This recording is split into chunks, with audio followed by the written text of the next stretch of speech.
우리가 복음을 받아들여서 하나님의 자녀가 되었습니다.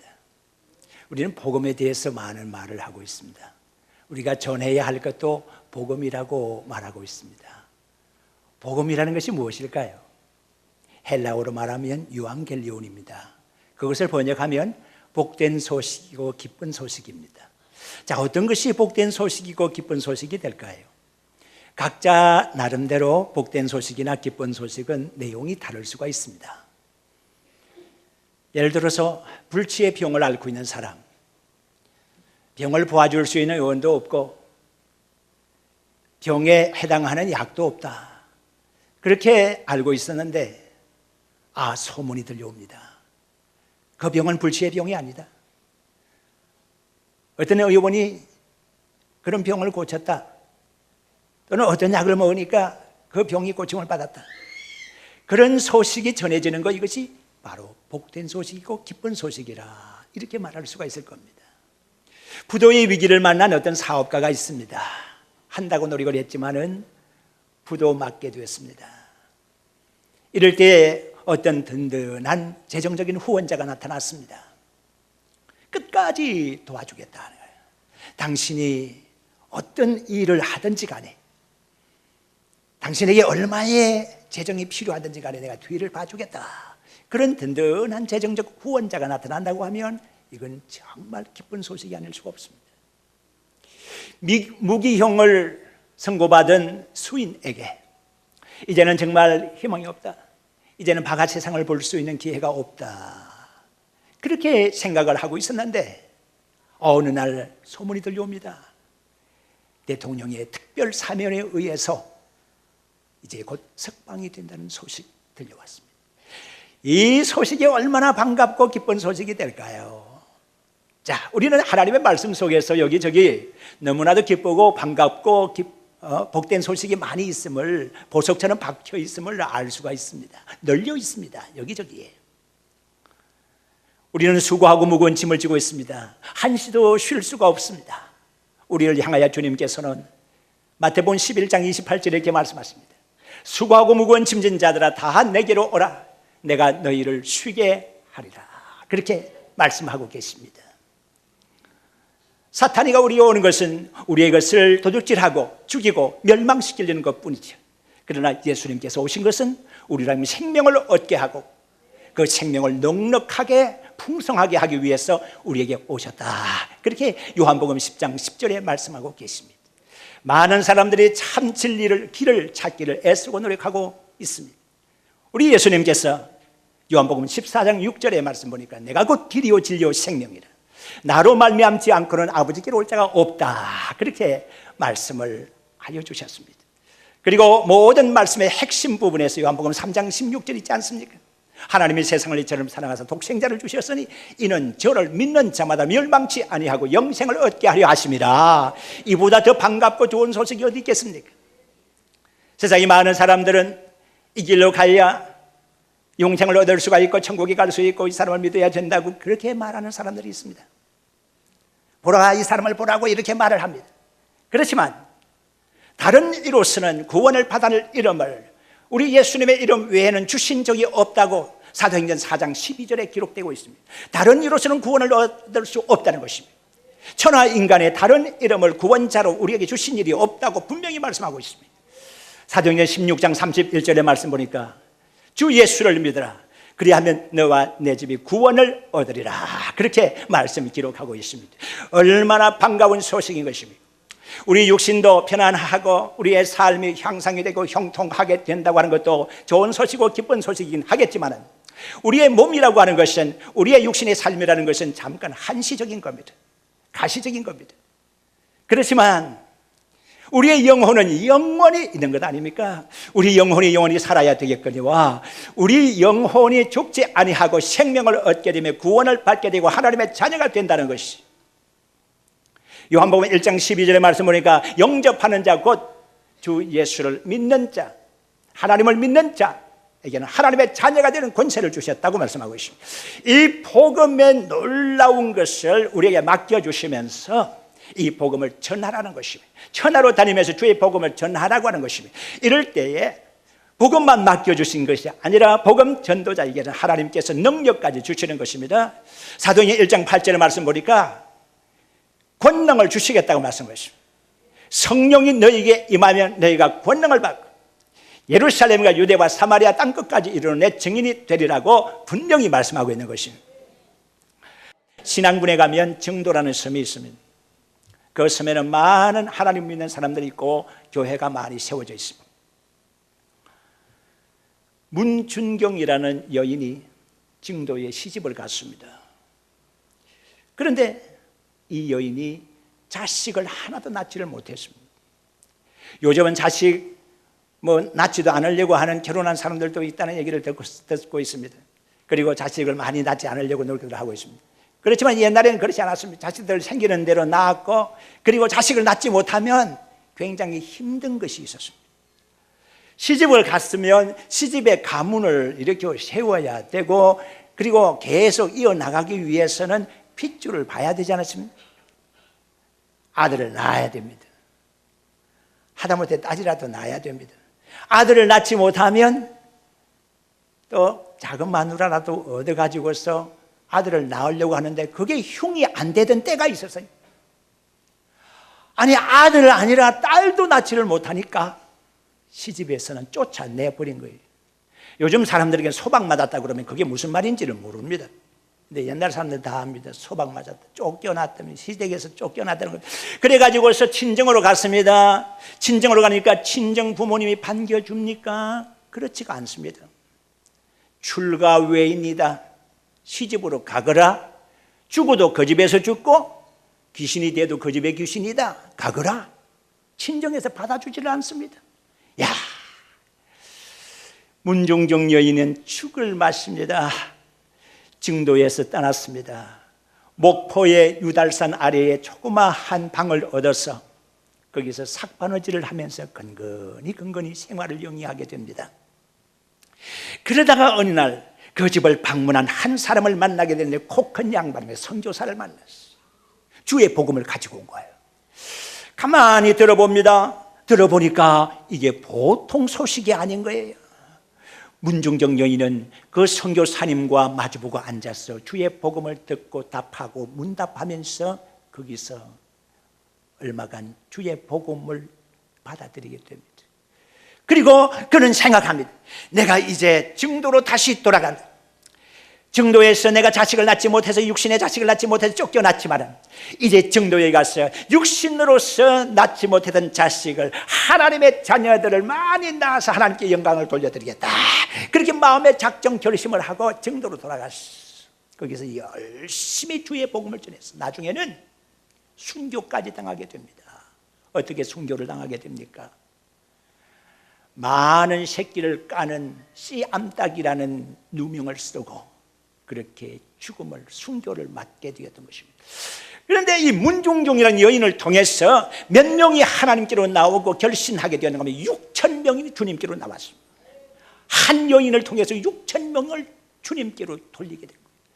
그 섬에는 90% 이상이 복음화가 됐어요. 기독교인이 않으면 행세를 하지 못하는 곳이 됐습니다. 담배를 피우는 사람들이 거반 없습니다. 담배 가게가 거의 없을 정도가 됐습니다. 아주 깨끗한 섬이 됐습니다. 그런데 그 여인의 전도를 받고서 아주 위대한 인물 하나가 태어났습니다. 그분이 누군가 하면 김중곤 박사입니다. 소년 김중곤이가 문중경 여인의 그 전도사의 복음 전도를 받고 하나님을 믿게 됐습니다. 김중곤 박사는 어떤 분입니까? CCC의 총재입니다. 한국 대학생 선교회의 총재로서 많은 기독교 지도자들을 배출한 걸출한 세계적인 인물이 됐습니다. 야, 우리는 생각하고 있습니다. 김중곤 박사님은 굉장히 유명한 분이다. 그렇지만 그에게 복음을 전하고 그를 그렇게 위대한 인물이 자라날 수 있도록 그름이 되었던 한 사람, 문중종이라는 여인에 대해서는 그만 아는 사람이 없습니다. 자, 이와 비슷한 사람 한 사람을 여러분들에게 소개를 하려고 그럽니다. 베드로. 베드로가 아닙니다. 제가 지금 말씀드리려고 하는 것은 베드로가 아닙니다. 베드로의 빛에 가리워져 있는 사람입니다. 그렇지만 베드로에게 전도해서 예수님께로 데리고 온 전도자입니다. 그가 누굽니까? 안드레입니다. 안드레. 제가 먼저 안드레에 대해서 말씀을 드리려고 합니다. 안드레가 어느 날 예수님을 만났습니다. 복음을 받아들입니다. 그 소식을 형제인 베드로에게 갔습니다. 예수님께로 가봅시다. 내가 메시아를 만났습니다. 예수님을 함께 만나도록 하십시다. 그렇게 해서 예수님께로 베드로를 데리고 왔죠. 예수님께서 베드로를 보시고서는 이름을 지어 붙여주셨습니다. 게바라. 게바는 아람어식의 이름입니다. 아람이라는 나라는 시리아라는 나라거든요. 그때 당시에는 대단한 강국이었습니다. 시리아어입니다. 게바라는 아람어를 번역하면 베드로, 반석이라는 뜻의 베드로가 되는 것이거든요. 시몬에게 베드로라는 이름이 주어지게 됩니다. 예수님은 안드레의 전도를 받고 찾아온 안드레의 형제에게 베드로라는 이름을 붙여주었습니다. 자, 베드로는 유명한 사람이 되었습니다. 베드로는 예수님의 제자 가운데 제1전에 속한 사람의 A급에 속해 있는 사람이었습니다. 아주 수석의 자리에 있는 사람이었습니다. 베드로, 요한, 야고보, 여러분들이 이 이름은 알고 있죠. 다른 제자들의 이름은 몰라도 베드로, 요한, 야고보의 이름은 알게 될 것입니다. 그들은 예수님께서 기적을 행하시거나 하나님 말씀을 전할 때 가장 앞자리에 있었습니다. 그리고 어떤 기적에 있어서 증인이 될 수 있는 위치에 있었습니다. 예수님께서 야이로의 딸의 죽음의 현장으로 가셨습니다. 사람들은 죽은 딸 아이의 시신이 씻겨져 누워있는, 닦아져 누워있는 그 방으로 들어가는 예수님에 대해서 이상하게 생각했을 것입니다. 그런데 예수님께서는 그 방으로 들어가면서 베드로, 요한, 야고보를 따로 떼어서 그 방으로 들어간 것입니다. 달리 있다고, 소녀야, 내가 너에게 말하는 일어나라. 죽은 아이가 살아난 겁니다. 그것을 현장에서 목도한 사람이 베드로, 요한, 야고보입니다. 그러나 거기에 안드레는 없었습니다. 예수님께서 변화산으로 올라가셨습니다. 다른 제자들은 저 산 아래에 두었습니다. 거기에서 모세와 엘리야와 함께 예수님께서 나타나셨고 예수님의 모습이 아름다운 모습으로 변모되셨습니다. 베드로, 요한, 야고보는 예수님의 변모의 모습을 보셨습니다. 그렇지만 안드레는 그 현장에 없었습니다. 예수님께서 마지막 기도를 겟세마네 동산에서 피땀을 흘리면서 하셨습니다. 다른 제자들을 멀리 두셨습니다. 그렇지만 베드로, 요한, 야고보는 따로 떼어서 예수님의 피땀 흘리는 기도의 현장을 목도하도록 했습니다. 가까이에서 그들은 예수님을 보았습니다. 그렇지만 안드레는 가까운 자리에 위치하지는 않았습니다. 예수님께서 부활하신 후에 호숫가에서 제자들을 만납니다. 그리고 조반을 드십니다. 대화를 나누셨습니다. 베드로에게 묻습니다. 너가 나를 사랑하느냐고. 이 사람들보다 나를 더 사랑하느냐? 그리고 이것들보다 나를 더 사랑하느냐? 이렇게 3번이나 예수님께서는 베드로에게 묻고 다짐을 받으셨습니다. 안드레의 형제의 베드로에 대해서는 이렇게 다짐을 받고 재결단을 하게 했지만 안드레하고는 말도 한마디 하지 않았습니다. 쳐다보지조차도 않았습니다. 베드로는 큰 일을 행했습니다. 기적을 행했습니다. 안전명의를 일으켰습니다. 그리고 또 죽은 자가 살아 일어납니다. 놀라운 기적이 일어났습니다. 설교를 하니까 하루에 3,000명, 하루에 5,000명 회개하고 주님께로 돌아오는 놀라운 전도의 기적이 나타났습니다. 그런데 안드레는 그런 힘이 없는 사람이었습니다. 다만 우리는 성경에서 베세다 들판에서 5,000명을 오병이어를 가지고 먹였던 현장에서 오병이어를 가진 한 소년의 점심 도시락을 예수님께로 가져왔던 그 사건 정도만 기억하고 있을 따름인 것입니다. 자, 이렇게 보잘것없는 사람은 안드레였지만 우리는 안드레의 전도에 대해서 결코 과소평가할 수가 없습니다. 안드레 없는 베드로가 있을 수 없다는 것입니다.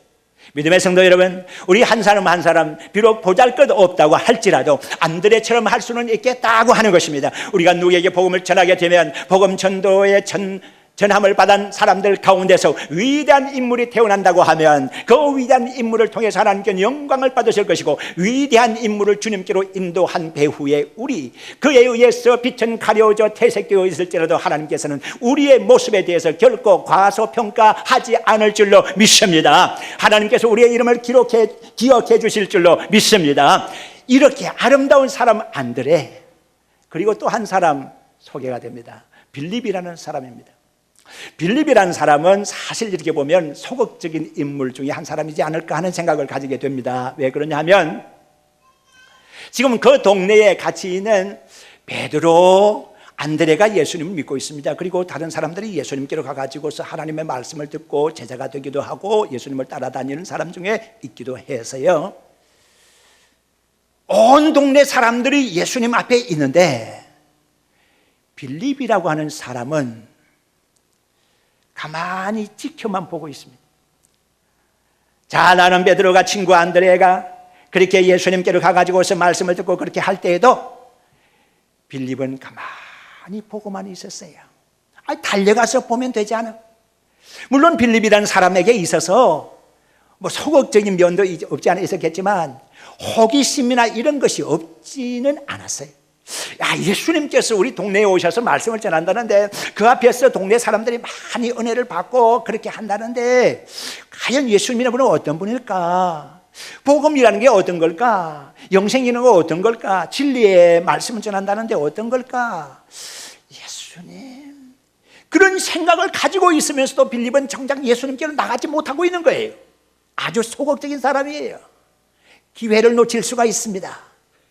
예수님께서 갈릴리에서 나가시다가 빌립을 보셨다고 성서는 기록하고 있습니다. 그리고 그 빌립을 향하여 나를 따르라고 말씀하고 있습니다. 그랬더니 빌립이 기다렸다는 듯이 용수철처럼 튕기면서 예수님의 뒤를 따르기 시작했습니다. 자, 이렇게 해서 빌립이 예수님을 영접하고 난 다음에 놀라운 변화가 나타나겠네요. 바로 변화가 일어났습니다. 이 좋은 예수님을 나 혼자 알고 믿기는 너무너무 안 된다. 나도 이 소식을 좀 전해야 되겠다. 그래서 빌립이 가만히 전도할 대상을 생각했습니다. 머리를 굴리면서 생각을 해보니까 예수님을 따르는 사람들을 제하고 이렇게 보니까 나다나엘이라는 친구가 생각이 나잖아요.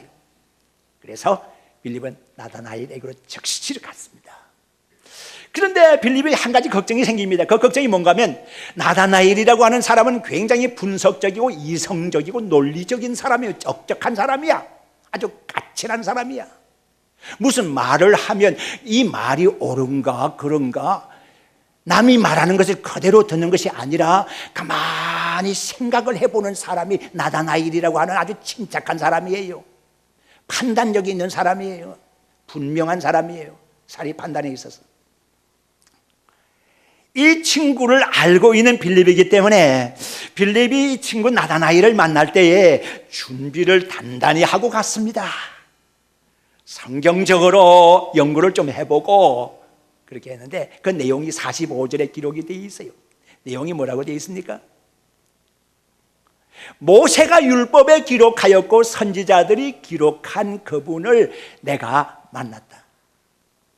그분은 요셉의 아들 나사렛 예수시다. 가자.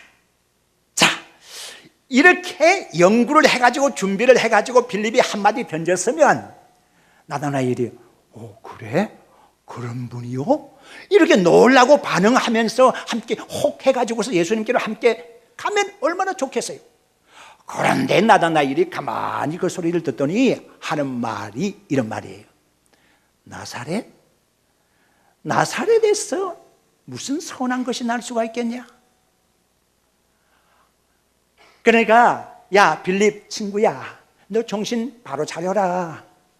믿으려면 바르게 믿고 알려면 바르게 알아라.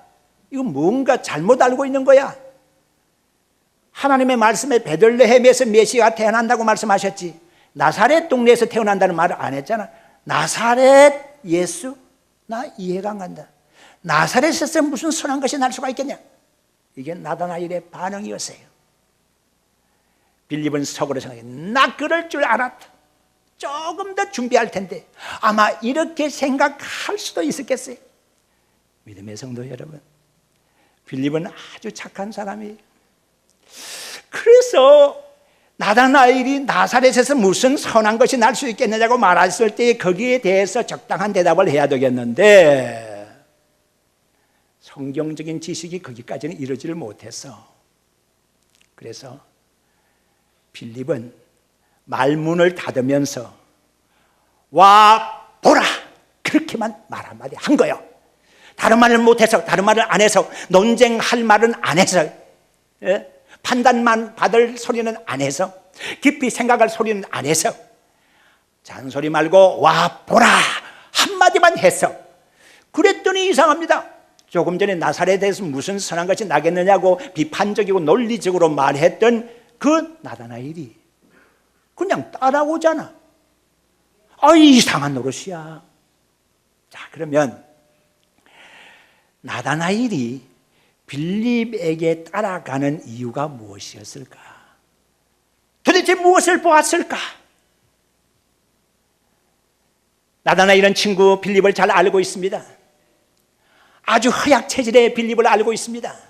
아주 소극적인 체질의 빌립을 알고 있습니다. 어느 때 한 번도 적극적으로 나서는 일이 없었던 빌립을 알고 있었습니다. 그런데 자기에게 와서 전도하는 빌립의 모습을 보니까 완전히 다른 사람이야. 도대체 빌립이 본 것이 무엇일까? 지금 빌립이 무엇으로 저렇게 확신 있게 말을 하는 걸까? 지금 나다나엘은 빌립의 눈에서 확신을 본 겁니다. 빌립이 확고한 믿음에 서 있다는 것을 그 눈길을 보니까 알 수가 있었고, 그의 말을 들어보니까 알 수가 있었고, 그의 행동을 보니까 알 수가 있었던 거예요. 나다나엘은 아무 말하지 아니하고 끌려갑니다. 믿음의 성도 여러분, 우리에게 있어서 매력이 무엇이라고 생각하십니까? 믿음의 성도에게서 제1의 매력은 바로 확신인 줄로 믿습니다. 여러분들이 하나님에 대한 확신이 있습니까? 하나님의 자녀에 대한 확신이 있습니까? 천국에 대한 확신이 있습니까? 영생에 대한 확신이 있습니까? 복음에 받아들인 복음에 대한, 복음의 진수에 대한 확신이 있습니까? 그렇다고 하면 여러분들의 눈망울이 달라져야 되고, 여러분들의 말하는 것이 달라져야 되고, 여러분들의 행동하는 것이 달라져야 될 줄로 믿습니다. 확신에 찬 여러분들의 말 한마디, 확신에 찬 여러분들의 눈길을 보고 주변의 많은 사람들은 감동을 받으며 교회를 향하여 오게 될 것입니다. 다른 구구한 말을 하지 않아도, 구구한 말을 하지 않아도 와 보라, 그저 교회로 가보자, 이 한마디만 해도 그 확신이 넘치는 모습. 믿음의 성도 여러분, 아무리 세계적 인류의 신학대학을 졸업한 목사라고 할지라도 설교할 때에 성경에는 이렇게 되어 있지만 내가 생각하기로는, 이렇게 확신이 없는 설교를 하게 되면 한 영혼도 건지지 못할 뿐 아니라 자기의 생명조차 위태롭다는 사실을 아십니까?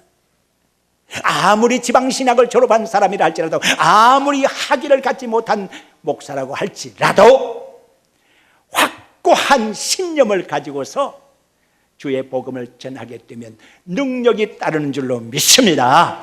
주의 자녀들은 확신이 있어야 될 줄로 믿습니다.